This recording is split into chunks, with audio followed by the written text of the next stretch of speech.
were critical to the growth of our businesses. I mentioned I had a little newsletter. I used to do that newsletter monthly.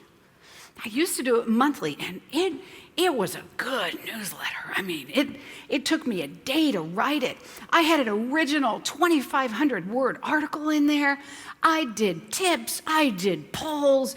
We did hot links. It was an amazing newsletter.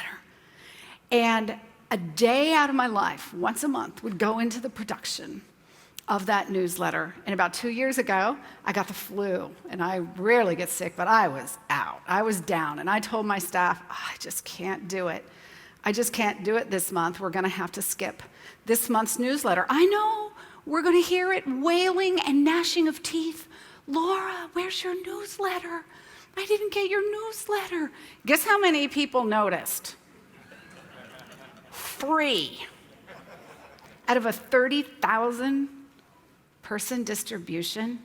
This is really good information for me, wouldn't you say? So I started calling up some of the people and saying, I didn't send my newsletter and you didn't notice. Do you read this? Do you actually read this newsletter? And some people going, well, I made this folder like you taught me, Laura, and I have this rule set that when I get your newsletter, it goes into this folder. I'm like, do you ever read them? Well, there's like 9 of them stacked up in there, and I mean to read them when I'm on the plane. Bottom line, people just said, they're too long. They're just too long. They're too much. I said, well, what do you want? Can we have a paragraph?